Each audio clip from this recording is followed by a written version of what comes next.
बच्चों, तो क्या आप भी एक्सप्लेनेशन में 5 में से 5 नंबर प्राप्त करना चाहते हैं और आप ये बिल्कुल नहीं चाहते कि आपके 5 नंबर में से एक भी नंबर कटे? तो बच्चों आप सही जगह पर आए हैं। बस आपको एक काम करने की जरूरत है, क्लास के अंत तक बने रहिएगा, बहुत ही ध्यान से इस क्लास को देखिए और नोट्स भी साथ ही साथ बनाते चल रहे, और हम आपसे वादा करते हैं कि आपके 5 में से 5 नंबर जरूर आएंगे। बस आपको करना क्या है, बहुत ही ध्यान से क्लास को देखिए और क्लास के अंत तक भी बने रहिए। तो क्लास शुरू करने से पहले मैं आपको बता देना चाहता हूं, आपने अगर पहली कीपिंग क्वाइट की वीडियो नहीं देखी है तो सबसे पहले उस वीडियो को जाकर देखें, ताकि आपको जो आज की एक्सप्लेनेशन है बहुत ही सिंपल लगने लगे। एक्सप्लेनेशन चलिए बिना किसी देरी के शुरू करते हैं। एक्सप्लेनेशन में 4 स्टेप होते हैं, जिनमें से पहला स्टेप होता है स्टेंजा, दूसरा रेफरेंस, फिर कॉन्टेक्स्ट, फिर एक्सप्लेनेशन। तो सबसे पहले स्टेंजा। स्टेंजा देखते हैं। स्टेंजा में क्या करना है आपको, कहां से शुरू कर रहे हैं आप समझते चलिएगा ध्यान से। नाउ वी से हमने शुरू किया है और एंड यहां पर किया है, यहां तक आपको लिखना होता है स्टेंजा। क्या लिखना होता है? स्टेंजा। दूसरा पॉइंट होता है आपका रेफरेंस। दूसरा पॉइंट क्या होता है बच्चों? रेफरेंस, जिसे हिंदी में कहते हैं संदर्भ। जिस प्रकार हिंदी में संदर्भ लिखा जाता है बच्चों, उसी प्रकार इंग्लिश में रेफरेंस लिखा जाता है। अब इसमें लिखना क्या होता है? रेफरेंस में बच्चों लिखा जाता है कि ये जो लाइनें दी गई हैं आपके सामने, वो किस पॉइंट से ली गई हैं और किसने लिखी हैं, बस। और सभी इस पॉइंट की जितने भी एक्सप्लेनेशन करने वाले हैं उन सब में रेफरेंस सेम ही रहता है। तो चलिए रेफरेंस लिखते हैं। रेफरेंस में लिखते हैं ये लाइनें, दीज लाइन्स, इंग्लिश में क्या कहेंगे इन पंक्तियों को? These lines. ये लाइनें हमारी पोएम कीपिंग क्वाइट से ली गई हैं, ली गई हैं। प्रेजेंट परफेक्ट का पैसिव है बच्चों, तो दीज लाइन्स हैव बीन लिखेंगे। प्रेजेंट परफेक्ट में क्या आता है? Have been. टेकन, लेना की क्या होती है बच्चों? Taken. These lines have been taken, ली गई है किससे? फ्रॉम द पोएम, एक पोएम से, उसी पोएम से। वो पोएम कौन सी पता है? वो पोएम है आपकी मजेदार पोएम, जिसका नाम है कीपिंग क्वाइट। क्या नाम है बच्चों? Keeping quiet. अब ये कीपिंग क्वाइट पोएम से ली गई है लाइनें, लेकिन आपको दूसरी चीज क्या बतानी होती है कि ये लिखी किसने है। तो इसमें लिखेंगे हम composed, composed by Pablo Neruda, composed by Pablo Neruda.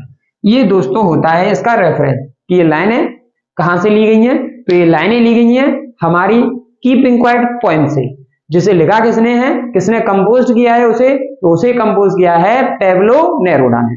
बस आपको रेफरेंस समझ में आ गया होगा, ये रेफरेंस रहेगा सब में कॉमन। दूसरा पॉइंट बच्चों, दूसरा पॉइंट और बहुत ही इंपॉर्टेंट पॉइंट है कॉन्टेक्स्ट। कौन सा पॉइंट है? कॉन्टेक्स्ट। कॉन्टेक्स्ट का मतलब क्या होता है? कॉन्टेक्स्ट का मतलब होता है बच्चों प्रसंग। इस प्रसंग में लिखना क्या होता है? इस प्रसंग में आपको लिखना होता है कि ये जो लाइन्स दी गई हैं आपके सामने, इनके माध्यम से जो पॉइंट है वो आपसे क्या कहना चाहता है, आपको ये वाली बात शॉर्ट में समझानी है। बिल्कुल संक्षिप्त में आपको इसका सार लिखना होता है। ये लाइन जो आपके सामने लिखी हुई है उनका अर्थ क्या है, शॉर्ट में ध्यान रखना, संक्षिप्त में बताना होता है उनका अर्थ क्या है, उनका सारांश क्या है। तो पिछली वाली वीडियो अगर आपने देखी है तो इन सब का अर्थ आपको बहुत ही भली भांति अच्छी तरीके से मालूम बिल्कुल होगा। अगर नहीं देखी है तो उस वीडियो को जरूर देखें, तभी बच्चों अगर आप उस वीडियो को नहीं देखेंगे तो ये अच्छी तरीके से समझ में नहीं आ पाएंगी। पहले उस वीडियो को देखें, फिर मैं गारंटी देता हूं आपकी ये क्लास बहुत ही अच्छी तरीके से समझ में आने वाली है। तो मैं आपको शॉर्ट रिवीजन करा देता हूं। देखिए, नाउ वी विल काउंट, अब हम गिनेंगे, कितने तक गिनेंगे? 12 तक, पहली लाइन। दूसरी बात, we will all keep still, और हम शांत हो जाएंगे। ये जो दोनों लाइनें हैं इनमें कह रहा है 12 तक गिनेंगे और शांत हो जाएंगे। इनमें सबसे इंपॉर्टेंट बात है वो शांत रहने की बात कर रहा है। इन दोनों में सबसे इंपॉर्टेंट बात क्या है? तो किस चीज की बात कर रहा है? शांत रहने की, कि हम 12 तक गिनेंगे शांत हो जाएंगे। दूसरी बात, on the face of earth, पृथ्वी की सतह पर। फेस का मतलब क्या होता है? Surface. Let's not speak in any language, किसी भी भाषा में बात नहीं करते हैं। कहने का मतलब इन दोनों लाइन्स में बात कर रहा है कि आपको स्पीकिंग बंद कर देनी है। कहने का मतलब आपको कम्युनिकेशन बंद कर देना है। क्या बंद कर देना है आपको? कम्युनिकेशन, बातचीत आपको बंद कर देनी है, वो भी किसी भी भाषा में। पृथ्वी पर आपको किसी भी भाषा में बोलना बंद कर देना है, बातचीत बंद कर देनी है। तो ये दो लाइनें बता रही हैं कि आपको स्टॉप कर देना है स्पीकिंग या कम्युनिकेशन। ओके, आगे की दो line, let's stop for 1 second, 1 second रुकने के लिए कहता है, और move our arms and not move our arms, और अपनी भुजाओं को गति नहीं देते हैं। इसका मतलब मैंने बताया था, आपको बंद कर देना है। क्या बंद कर देना है? वर्क, आपको काम करना बंद कर देना है। तो ये 6 की 6 लाइनें, इनका मतलब क्या है? इनको शॉर्ट में यदि समझें तो इनका मतलब है, पहला मतलब है आपको शांत रहने के लिए कह रहा है पोएट। किस लिए कह रहा है? शांत रहने के लिए। दूसरी चीज वो कह रहा है कि बातचीत करना बंद कर दो किसी भी भाषा में। तीसरी बात वो कह रहा है कि काम करना भी बंद कर दो, क्योंकि बस आपको होना है तो वो बस शांत होना है, ना तो कोई काम करना है ना कोई बातचीत करनी है। बिल्कुल इजी है, ये तीनों बातें आपकी अच्छी तरीके से समझ में आ गई हैं। चलिए, तो बस इन्हीं को हमें कॉन्टेक्स्ट में लिखना है। ये शॉर्ट में हमने इसका सारांश या मतलब समझ लिया, इन्हें लिखेंगे हम कॉन्टेक्स्ट में। तो कैसे लिखेंगे? देखिए बच्चों, इन दीज लाइन्स हम लिखेंगे इन पंक्तियों में, इन दीज लाइन्स इन पंक्तियों में। द पोएट जो हमारे कवि हैं जिनका नाम है पेब्लो नेरुदा जी, वो लोगों से कहते हैं, आस्क्स पीपल, वो लोगों से कहते हैं, किस चीज की कहते हैं बताइए? पहली बात कहते हैं बच्चों शांत रहने की। किस चीज की कहते हैं? To keep quiet, to keep quiet, शांत रहने की कहते हैं, पहली बात तो ये। एंड और किस चीज की कहते हैं बच्चों? एंड और किस चीज की कहते हैं? एक तो शांत रहने की कहते हैं और दूसरी स्टॉप करने की कहते हैं। क्या स्टॉप करने की? कम्युनिकेशन। एंड स्टॉप, आपको स्टॉप कर देना है। क्या स्टॉप कर देना है? कम्युनिकेशन। कम्युनिकेशन का मतलब बातचीत आपको बंद कर देनी है, और बातचीत के साथ साथ में क्या बंद कर देना है? As well as working, as well as, इसके साथ साथ में वर्किंग का मतलब स्टॉप वर्किंग, वर्किंग का मतलब काम कर देना भी आपको बंद कर देना है। कम्युनिकेशन के साथ साथ में काम भी आपको स्टॉप कर देना है। क्या इनका मतलब यही नहीं था कि इन पंक्तियों में आपको शांत रहना है? पहली बात। दूसरी बात, आपको कम्युनिकेशन है वो क्या कर देना है? स्टॉप कर देना है, बंद कर देना है। और तीसरी बात, आपको जो वर्किंग है वो भी क्या कर देनी है? बंद कर देनी है। आपको काम करना भी बिल्कुल बंद कर देना है। तो कितनी इजी लग रही है आपको एक्सप्लेनेशन? कॉन्टेक्स्ट बहुत ही अच्छे तरीके से आपकी समझ में आ गया होगा। ओके, आगे चलते हैं। आगे लिखते हैं बच्चों एक्सप्लेनेशन। क्या है अगला पॉइंट? एक्सप्लेनेशन। इन 4 पॉइंट के माध्यम से बच्चों आपको मिलने वाले हैं पूरे पॉइंट में 5 में से 5 नंबर। एक्सप्लेनेशन में आपको 5 में से 5 नंबर प्राप्त करने से कोई नहीं रोकने वाला है, यदि आप इसकी एक्सप्लेनेशन इस तरीके से पेपर में लिख के आते हैं तो। ठीक है बच्चों, अब एक्सप्लेनेशन लिखते हैं।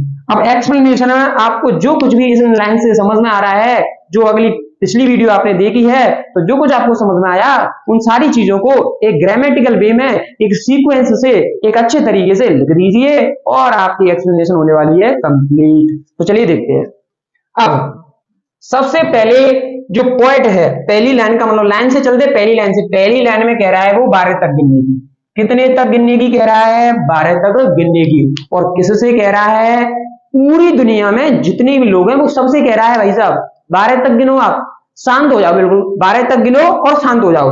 पहली 2 लाइनों में यही कह रहा है 12 तक गिनो और शांत हो जाओ। वी का मतलब हम सबसे कहता है, जिसमें वो खुद भी शामिल है और हम भी शामिल है। मैं भी शामिल हूं, तुम भी शामिल है, वो पोएट भी शामिल है, और इस दुनिया में जितने भी लोग हैं वो सभी शामिल हैं। तो द पोएट आस्क्ड, ये जो पोएट है वो कहता है, सॉरी आस्क, पीपल लोगों से कहता है, ऑल ओवर दी वर्ल्ड, कहने मतलब पूरी दुनिया में, पूरी दुनिया के लोगों से कहता है। The poet ask people all over the world, पूरी दुनिया के लोगों से पोएट कहता है। क्या कहता है? कि गिनिए भाई साहब, कितने तक गिनिए? 12 तक गिनिए। तो 12 तक गिनने की कहता है, तो कहता है 12 तक गिनने की, गिनने की इन्फिनेटिव रूल, ठीक है। टू काउंट, टू 12, 1 to 12 बच्चों, एक से, टू काउंट 1 to 12। वो हम सभी से क्या कह रहा है कि भाई साहब 1 से 12 तक गिनती गिनिए। एंड और क्या कह रहा है? कीप क्वाइट, और क्या हो जाइए? बिल्कुल शांत हो जाइए। कीप क्वाइट, कीप क्वाइट का मतलब बिल्कुल शांत हो जाइए। लेकिन बच्चों हमें 5 में से 5 नंबर प्राप्त करने हैं, और वो भी इस तरीके से प्राप्त करने हैं कि जो एग्जामिनर है, चेक करने वाला, खुशी खुशी 5 नंबर दे दे, तो हमें थोड़ा अपनी तरफ से ऐड भी करना पड़ेगा और अपना दिमाग चलाना पड़ेगा। अब सर दिमाग कैसे चलाएंगे? अगर आपने पिछली वाली वीडियो देखी है तो मैंने आपको दिमाग चलाना सिखाया है। सर कैसे सिखाया दिमाग चलाना, उसे दोबारा से बता दो। तो दोबारा से बता देता हूं मैं कि ये जो कीप वर्ड है, कीपिंग क्वाइट, कीपिंग क्वाइट का मैंने मतलब समझाया था तुम्हें कीपिंग क्वाइट का मतलब समझाया था, तो कीप का मतलब बताया था टू कंटिन्यू। कीप का मतलब क्या बताया था मैंने? टू कंटिन्यू, जारी रहना, रखना। To be in a state और कंडीशन, इन अ स्टेट और कंडीशन, किसी स्थिति में या किसी अवस्था में बने रहने को क्या कहते हैं? कीप। कीप माने रहना। क्या बच्चों, कीप माने रहना और लिव माने रहना एक ही बात है? नहीं सर, अलग अलग बात है। लिव माने तो किसी जगह रहना होता है, और कीप का मतलब क्या होता है? किसी स्थिति में रहना, किसी सिचुएशन में रहना, किसी अवस्था में बने रहना। तो कीप का मतलब स्मार्ट वर्किंग बच्चों। कीप का मतलब यहां पर हम कीप क्वाइट नहीं लिखेंगे, मैं कीप की जगह लिख दूंगा ये वाली चीजें, मजा आ जाएगा, मजा। मैंने पिछली पोएम में इसे बहुत अच्छे तरीके से समझाया था। कीप की जगह लिख दूंगा ये वाली चीजें, और स्टिलनेस की, शांति की जगह स्टिलनेस लिख दूंगा, क्योंकि किसी अवस्था में बने रहने की बात कर रहा है। तो स्टिल का मतलब तो शांत होता है। स्टिल का मतलब क्या होता है? शांत। शांत कोई अवस्था नहीं है बच्चों, शांत कोई अवस्था नहीं है। अवस्था क्या है? शांति की अवस्था। किसकी अवस्था? शांति की। तो शांति के लिए हम क्या लिख देंगे बच्चों? स्टिलनेस। क्या लिखने वाले हैं? स्टिलनेस। एंड, फिर वो पूरी की पूरी चीज है, एंड टू कंटिन्यू बच्चों, and to continue to be in a state और कंडीशन, किसकी बच्चों? Of stillness. ऑफ स्टिलनेस कहने का मतलब शांति बनाए रखने की बात कर रहा है। कौन बात कर रहा है? पोएट बात कर रहा है। ये बच्चों इतनी लाइन हमने लिखी है, यहां से यहां तक जो लाइन हमने लिखी है, उस पूरी लाइन का मतलब है कीप क्वाइट। क्या मतलब है उसका? Keep quiet. लेकिन हमें अपनी एक्सप्लेनेशन को इफेक्टिव बनाना है, एग्जामिनर को मजबूर करना है 5 में से 5 नंबर देने के लिए, तो थोड़ा बहुत तो ऐड करना पड़ेगा, ताकि उसको भी जब वो पढ़े मजा आ जाए उसको भी। तो बस ऐड कर दिया है बच्चों, और कुछ नहीं किया है। इस प्रकार ऊपर की जो 2 लाइनें हैं, वो 2 लाइनें होती हैं फिनिश। अब आगे की लाइन पे बात करते हैं। आगे की line, for once on the face of earth let's not speak in any language. पृथ्वी की सतह पर आपको किसी भी भाषा में बात नहीं करनी है, बिल्कुल स्टॉप हो जाना है। तो आगे की लाइन, द पोएट, आगे लिखते हैं बच्चों द पोएट। ये जो पोएट है आपका, वो सजेस्ट करता है आगे, सजेस्ट। सजेस्ट का मतलब बच्चों सुझाव दे रहा है आपसे कि बात मत करो किसी भी भाषा में, बिल्कुल शांत हो जाओ, ताकि खुद के बारे में जान सको कि आप क्या करना चाहते हैं। ये वो आपको सलाह दे रहा है। सजेस्ट पीपल, लोगों को सजेस्ट कर रहा है। टू स्टॉप, भाषा रुक जाओ, अभी रुक जाओ। स्टॉप का मतलब रुक जाओ। आपको क्या स्टॉप करना है? बंद क्या करना है बच्चों? स्टॉप स्पीकिंग या कम्युनिकेशन। आप कम्युनिकेशन स्टॉप कर दो अपना, ज्यादा बात मत बनाओ। आप अपना कम्युनिकेशन बिल्कुल स्टॉप कर दो। और सोच रहे हैं सर इशारे में बात कर लेंगे, तो वो भी बंद कर देना है आपको। कम्युनिकेशन इन इन किस चीज में बताया है? इन any language, in any type of language, किसी भी प्रकार की भाषा में कम्युनिकेशन करने की मत सोचो बच्चों। आप होशियार ना बनिए, सारे इशारों में बात कर लें, ध्यान रखना। आपको किसी भी प्रकार की भाषा में कम्युनिकेशन बिल्कुल स्टॉप कर देना है। वो भी किस पर? On the face of earth, पृथ्वी के चेहरे पर बच्चों। नहीं, पृथ्वी के चेहरे पर नहीं सर, पृथ्वी की सतह पर। कल हमने आपकी क्लास ली थी बहुत अच्छे तरीके से। फेस का मतलब सर सरफेस होता है, हमें पागल मत बनाइए। तो बस यही चाहिए मुझे आपसे, ठीक है? फेस का मतलब क्या होता है? सरफेस। ऑन द सरफेस बच्चों, on the surface of earth, पृथ्वी की सतह पर सभी लोगों से कह रहा है भाई साहब बिल्कुल शांत हो जाइए, ठीक है? किसी भी भाषा में बात मत करिए। Let's stop for 1 second. और आगे क्या सजेस्ट कर रहा है कि भाई साहब 1 सेकंड के लिए रुकिए, 1 सेकंड के लिए तो शांत होइए। ये बोर्ड का भी क्वेश्चन है, कितने सेकंड के लिए शांत होइए? 1 सेकंड के लिए। और काम करना बंद करिए। मूव और आम का मतलब अपनी भुजाओं को गति देना, कहने का मतलब काम करना बंद करना, स्टॉप वर्किंग, ठीक है? तो the point suggest people to stop communication in any type of language on the surface of earth. And बच्चों, अब मैंने एंड से जोड़ दिया। अब एंड से जोड़ दिया तो जो पॉइंट है वो सब्जेक्ट आएगा वैसा का वैसा ही, लेकिन मैं उसे कॉमन लेकर हटा दूंगा। तो आगे एंड स्टॉप वर्किंग, और किस चीज की बात कर रहा है? स्टॉप वर्किंग, काम करने की बात कर रहा है, काम बंद करने की, ठीक है? वर्क स्टॉप करना है आपको, काम बंद कर देना, इस चीज की बात कर रहा है। अब फॉर अ वाइल, कितनी देर के लिए? फॉर अ वाइल, थोड़ी देर के लिए बच्चों। ऐसा नहीं है कि आप जिंदगी भर के लिए काम बंद कर दें। तो सर काम ही नहीं करेंगे तो फिर क्या करेंगे? काम जिंदगी भर के लिए बंद नहीं करना है, 1 सेकंड के लिए वो आपको रुकने ही कह रहा है। 1 सेकंड के लिए वो आपको चुप रहने के लिए कह रहा है। अब सर 1 सेकंड चुप रहने से, 1 सेकंड रुकने से सर क्या फायदा होगा हमें? बेनिफिट, सही बात है गलत बात है? सर फायदा क्या होगा? तो फायदा ये होगा बच्चों, हम खुद को इंट्रोस्पेक्ट कर पाएंगे। इंट्रोस्पेक्शन को यदि आपको मतलब नहीं पता तो पिछली वीडियो को जाके जरूर देखें, मैंने वहां पर इंट्रोस्पेक्शन का मतलब बहुत ही अच्छे तरीके से समझाया है। इंट्रोस्पेक्शन का मतलब होता है to notice own self deeply, खुद को बहुत अच्छे तरीके से जानना, नोटिस करना। तो अगर हम खुद को नोटिस करते हैं बहुत अच्छे तरीके से तो अपनी गलतियों का पता लगा पाएंगे, सही डायरेक्शन में खुद को पुश कर पाएंगे, आगे बढ़ पाएंगे और जिंदगी में एक पर्पस हासिल कर पाएंगे, अपने जो टारगेट बनाए हैं उन्हें हासिल कर पाएंगे। तो बस यही लिख देते हैं बच्चों, सो दैट, ताकि क्यों शांत हो जाएं, क्यों हम अपना काम बंद कर दें, क्यों इशारे में बातें बंद कर दें सर? तो इसलिए सो दैट, ताकि वी कैन इंट्रोस्पेक्ट, ताकि हम क्या कर सके बच्चों? इंट्रोस्पेक्ट कर सके। इंट्रोस्पेक्ट का मतलब क्या होता है? Notice own self deeply. क्या होता है? Notice own self deeply. We can introspect our selves, हम खुद को इंट्रोस्पेक्ट कर सकें। एंड फाइंड, और पता लगा सकें। फाइंड आउट का मतलब पता लगाना। क्या पता लगा सकें? पता है, the real purpose of life, जिंदगी का सही मकसद पता लगा सकें। और ये जिंदगी का सही मकसद आपको कब पता लगाने वाला है? क्या आपको पता है? तो वो आपको पता लगने वाला है यदि आप कीप स्टिल, कीप क्वाइट, यदि आप शांत रहते हैं तो।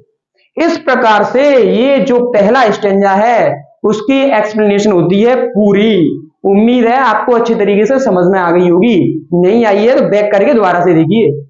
ओके, यदि आप में से कोई इसका स्क्रीनशॉट लेना चाहता है तो लीजिएगा, वरना मैं तो आपको यही सलाह दूंगा कि सबसे पहले आप इस पूरी एक्सप्लेनेशन को अपनी बुक में कॉपी पेन लेकर बैठिए बच्चों और इसको लिखिए, तभी 5 में से 5 नंबर आएंगे। वरना आप सोचें कि हम देख लें, स्क्रीनशॉट तो लेकर पड़ा रहेगा आपकी गैलरी में, आप देखोगे ही नहीं उसे।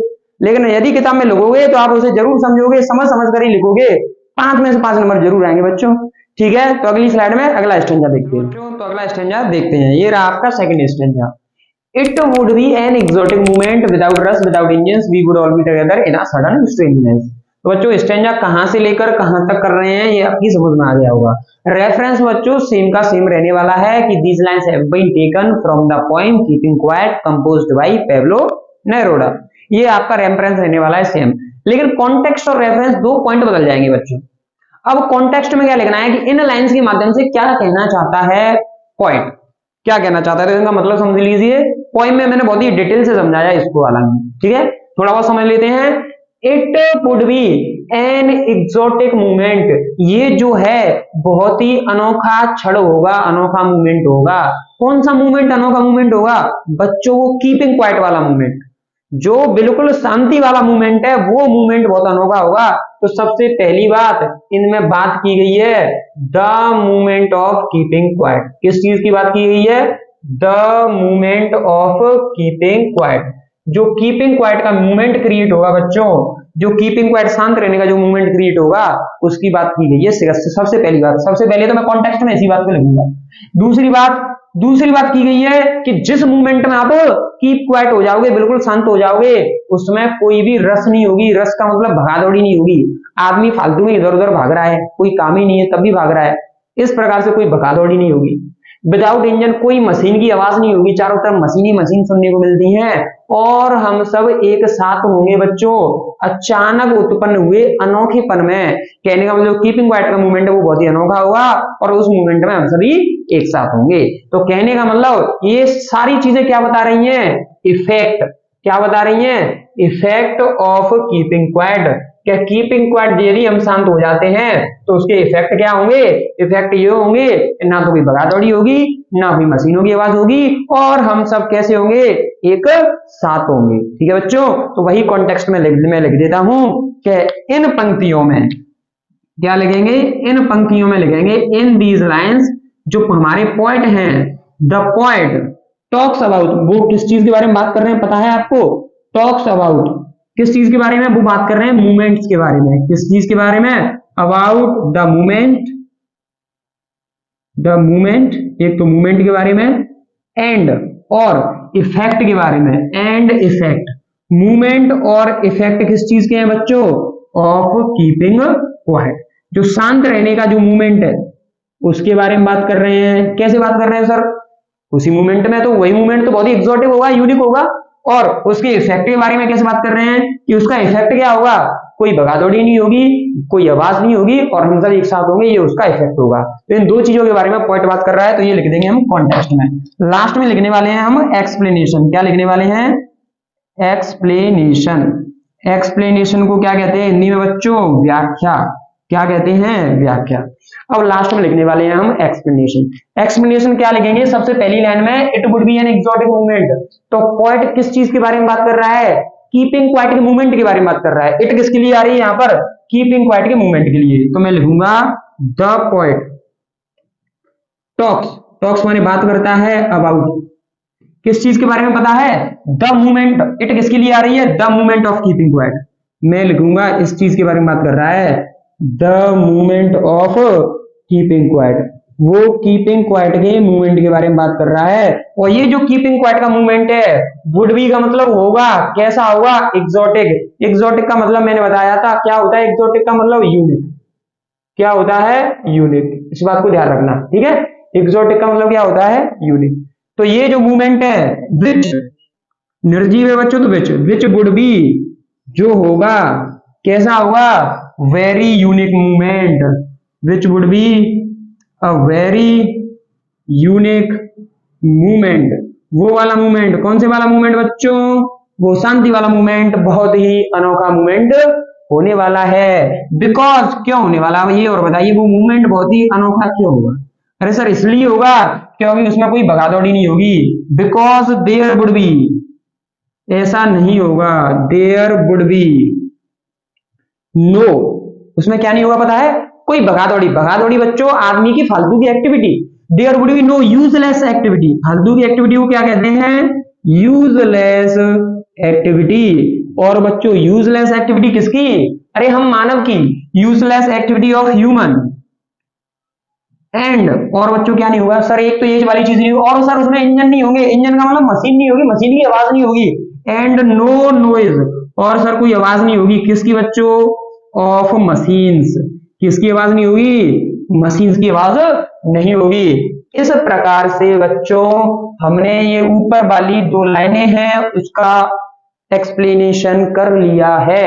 अब नीचे वाली दो लाइनों को देखते हैं कि हम एक साथ होंगे, वो भी अचानक उत्पन्न हुए अनोखेपन में एक साथ होंगे। तो इस चीज को और लिख देते हैं आगे। The poet talks about, the poet talks about,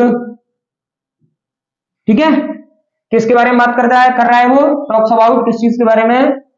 the movement of keeping quiet के बारे में बात कर रहा है। इफेक्ट ऑफ कीपिंग क्वाइट किसके बारे में बात कर रहा है आगे इन लाइन में? Effect of keeping quiet. Effect क्या है कि इस मूवमेंट में, ये मूवमेंट कैसे क्रिएट किया जाएगा बच्चों?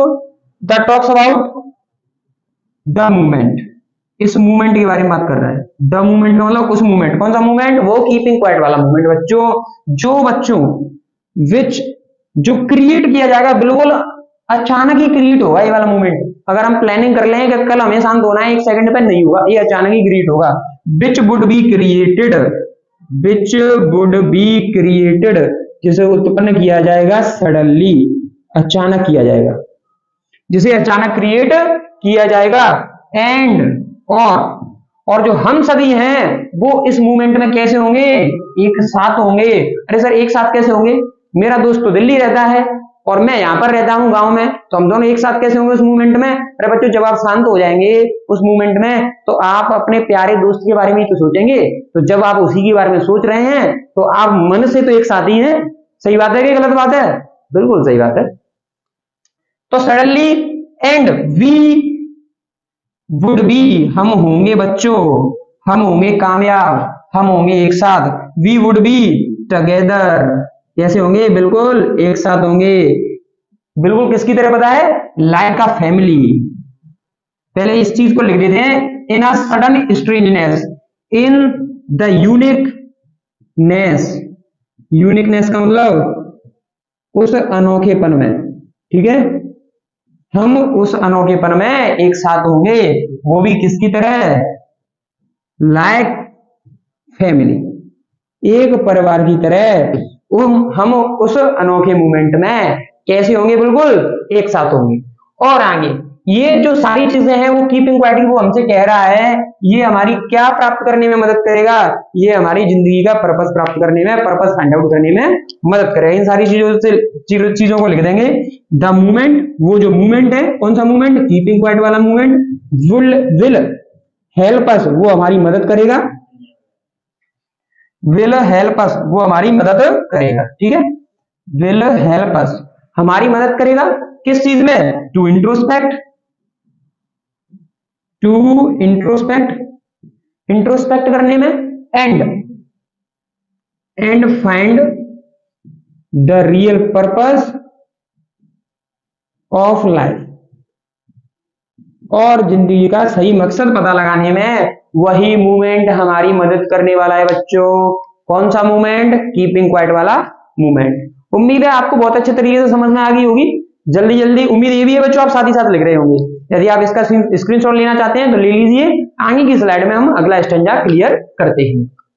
तो बच्चों चलिए देखते हैं अब आपका अगला stanza, fisherman in the cold sea. देखो स्टेंजा तो आपका कहां से लेकर कहां तक कर रहे हैं, रेफरेंस में these lines have been taken from the poem keeping quiet composed by Pablo Neruda. Last में कॉन्टेक्स्ट, थर्ड नंबर पे हमें कॉन्टेक्स्ट लिखना है। कॉन्टेक्स्ट में ये लिखना है कि इन पोएम्स के माध्यम से, इन लाइन्स के माध्यम से पोएट क्या कहना चाहता है। तो देखिए बच्चों बहुत ही ध्यान से, फिशरमैन इन द कोल्ड सी, ठंडे समुद्र में जो मछुआरे हैं वो किसको नुकसान नहीं पहुंचा पाएंगे, व्हेल मछली को। किसको नुकसान नहीं पहुंचा पाएंगे, व्हेल मछली को। अरे सर नुकसान कैसे नहीं पहुंचा पाएंगे, उनका तो काम ही ये है। तो मछुआरों का काम मछली पकड़ना है कि नहीं, लेकिन वो व्हेल मछली को नुकसान नहीं पहुंचा पाएंगे। कैसे, अगर वो कीपिंग क्वाइट, अगर वो बिल्कुल शांत रहते हैं तो वो उन्हें नुकसान नहीं पहुंचा पाएंगे। तो बच्चों इसका मतलब क्या है पता है, इसका मतलब ये प्रभाव है बच्चों, या तो कह लो इसे इफेक्ट या कह लो बेनिफिट। क्या कह लो, बेनिफिट। बेनिफिट का मतलब फायदा। फायदा किस चीज का पता है, फायदा है बच्चों ऑफ द मूवमेंट, एक मूवमेंट का। और मूवमेंट किसका पता है, of keeping quiet, the movement of keeping quiet. Keeping quiet का जो मूवमेंट है उसका फायदा है ये, उसका प्रभाव है। क्योंकि अगर लोग कीप क्वाइट हो जाते हैं, शांत हो जाते हैं, तो वो मछलियों का शिकार नहीं कर पाएंगे। सही बात है कि नहीं। और इससे फायदा किसको होगा, मछलियों को फायदा होगा, जानवरों को फायदा होगा, क्योंकि जो इंसान है वो जानवरों को नुकसान नहीं पहुंचा पाएगा। दूसरा, द मैन गैदरिंग सॉल्ट, नमक इकट्ठा करने वाले जो लोग हैं वो अपने चोटिल हाथों को देख पाएंगे। कहने का मतलब इससे भी फायदा होगा। किसको फायदा होगा, इंसानों को फायदा होगा बच्चों। क्योंकि जो इंसान जो गलती कर रहे हैं, काम करते करते अपने पूरे शरीर को ही खराब कर ले रहे हैं, अपने हाथों को ही चोटिल कर ले रहे हैं, तो वो अपने हाथों को देख पाएंगे और अपना ख्याल रख पाएंगे बच्चों। तो ये भी बच्चों फायदा है, बेनिफिट है किसका, इस मूवमेंट का। ये भी प्रभाव है इस मूवमेंट का। यदि सब शांत हो जाएंगे तो उन काम करने वाले, नमक का काम करने वाले लोग हैं, उन्हें थोड़ा सा समय मिल जाएगा और वो अपने हाथों को देख पाएंगे। तो मैं क्या लिखता हूं बच्चों इन लाइन्स में, जरा ध्यान से देखिए। इन दीज लाइन्स, ये जो आपके पॉइंट हैं, द पॉइंट, वो बात कर रहे हैं बच्चों, बात ही तो कर रहे हैं तब से, और क्या कर ही रहे हैं। द पॉइंट टॉक्स अबाउट, बात कर रहे हैं किस चीज के बारे में, प्रभाव बच्चों, कीपिंग क्वाइट का क्या प्रभाव होगा, ठीक है। और बेनिफिट, क्या फायदा होंगे किसके, कीपिंग क्वाइट वाले मूवमेंट के बच्चों। Talks about the effects, effect का मतलब प्रभाव, एंड बेनिफिट, और फायदे, फायदे किसके बच्चों, of the movement, keeping quiet लिख देता हूं, ऑफ कीपिंग क्वाइट। ये जो कीपिंग क्वाइट, शांत रहने के फायदे, किसके लिए पता है फायदे, और किसके लिए प्रभाव, फॉर एनिमल्स, जानवरों के लिए बच्चों, एंड ह्यूमंस, और पीपल, पीपल का मतलब लोगों के लिए भी। इसके प्रभाव लोगों के लिए भी है, लोग अपनी गलती से दूर हो पाएंगे, अपनी गलती का पता लगा पाएंगे, और वो क्या कर रहे हैं इसका सही उत्तर पता लगा पाएंगे। जानवरों के लिए, यदि आदमी शांत रहता है तो जानवरों को नुकसान नहीं पहुंचा पाएगा। अब करते हैं एक्सप्लेनेशन। इन लाइंस में पॉइंट बेनिफिट या इफेक्ट बताना चाह रहा है, किस चीज के बारे में बात कर रहा है, पहले तो आप मुझे ये बताइए। तो क्या वो इस मूवमेंट के बारे में नहीं बात कर रहा, ये वाला मूवमेंट होगा तभी तो ये शिकार नहीं कर पाएंगे, अगर वो शांत होंगे तो शिकार कैसे कर पाएंगे, तो इसी के बारे में बात कर रहा है। तो हम लिखेंगे बच्चों, बहुत ही ध्यान से देखिएगा, द पोएट टॉक्स अबाउट, और हमारे साथ में लिखते भी रहिएगा, ठीक है। द पोएट टॉक्स अबाउट, जो पोएट है वो बात करता है किस मूवमेंट के बारे में पता है? The movement of keeping quiet. कौन सा मूवमेंट है ये? कीपिंग क्वाइट वाला जो मूवमेंट है ना, 1 सेकंड वाला, 1 सेकंड के लिए रुकने के लिए कह रहा है वो तुमसे, तो उसी मूवमेंट की बात कर रहा है बच्चों। विच, ये वाला मूवमेंट है, ये वाला मूवमेंट करेगा क्या बच्चों? ये वाला मूवमेंट है वो फिशरमैन को रोक देगा, वो मछुआरों को रोक देगा। किस चीज से रोक देगा? अरे मछलियों को नुकसान पहुंचाने से रोक देगा, क्योंकि वो तो शांति हो जाएगा। जब सब शांत हो जाएंगे तो मछुआरा भी शांत हो जाएगा। Which would help, which would stop, sorry, जो रोक देगा, किसे रोक देगा? फिशरमैन, मछुआरों को रोक देगा। किस चीज से? टू हंट, शिकार करने से। किस चीज का शिकार? वेल्स, वेल मछलियों का शिकार करने से वो किसे रोक देगा? मछुआरों को रोक देगा बच्चों। और ये वेल मछली है, इसको खतरनाक मत समझिएगा, क्योंकि खतरनाक तो शार्क होती है, वेल मछली तो बहुत ही अच्छी मछली होती है। Which is harmless and peaceful, जो बहुत ही शांतिमय, एंड हार्मलेस, किसी को भी नुकसान न पहुंचाने वाला, एनिमल, एनिमल लिख लो, जानवर होता है। जानवर का मतलब ये मत समझिएगा बच्चों, जानवर का मतलब ये मत समझिएगा कि जो जमीन पर रहते हैं वही जानवर होते हैं। जलीय जीव भी वो जानवर ही होते हैं एक तरीके से, तो मछली भी एक प्रकार का जानवर कह सकते हैं, जस्ट एज। आगे, पीसफुल एंड हार्मलेस एनिमल होता है, आदमी उसको हंट नहीं कर पाएगा। कैसे? आप एक बात बताइए, आदमी व्हेल मछली का शिकार क्यों करता है? अपने प्रॉफिट के लिए। वो व्हेल मछली से बहुत कीमती चीजें निकालता है, बहुत अपनी लाभदायक चीजें निकालता है, और उन्हें एक्सपोर्ट करता है, बेचता है और पैसे कमाता है, विभिन्न प्रकार के तेल निकालता है, तेल बहुत लाभदायक होता है मछली का। आगे, द मैन, पीपल, लोग होते हैं बच्चों, लोग करते हैं, डू इट बिकॉज ऑफ, क्यों करते हैं पता है? बिकॉज ऑफ देयर ग्रीड, लालच में करते हैं बच्चों, वो अपने लालच में आकर ये काम करते हैं, मछलियों का शिकार करते हैं। कौन? वो लोग, वो मछुआरे, ठीक है, वो लोग ये काम लालच में आकर करते हैं और अपने फायदे के लिए करते हैं। आगे की लाइन, ये किसको रोक पाएगा पता है? एक तो इसने लोगों को रोक लिया शिकार करने से, मछुआरों को रोक लिया, अब ये उन लोगों को भी रोक पाएगा, किन लोगों को? नमक इकट्ठा करने वाले लोगों को। किस चीज से रोक पाएगा? अरे काम करने से रोक पाएगा। वो बेचारे अपने हाथों को देख लेंगे, नमक का काम करते करते ये खाल पूरी सिकुड़ जाती है, बाहर निकल आती है, बहुत ही दर्द होता है, नमक से जलन होती है, तो वो अपने हाथों को देख पाएंगे। लिख देते हैं इसी चीज को। इट वुड स्टॉप, इट किसके लिए आ रहा है पता है बच्चों? इस मूवमेंट के लिए, ठीक है, कीपिंग क्वाइट वाला मूवमेंट। इट वुड स्टॉप, ये रोक देगा बच्चों।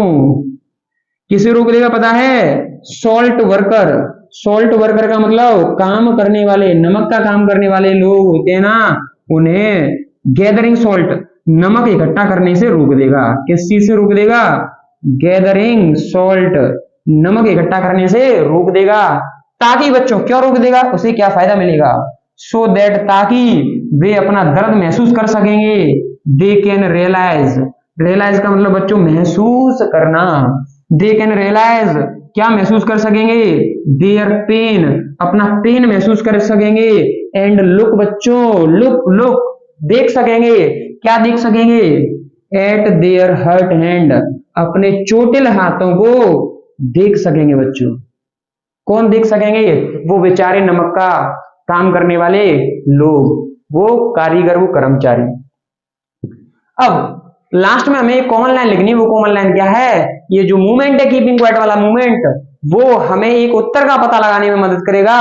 वो उत्तर क्या है? कि ये नमक इकट्ठा करने वाले ऐसे कई प्रकार के लोग हैं, वो एक्चुअल में रियल जिंदगी में क्या कर रहे हैं, इस चीज का पता लगा पाएंगे, ठीक है।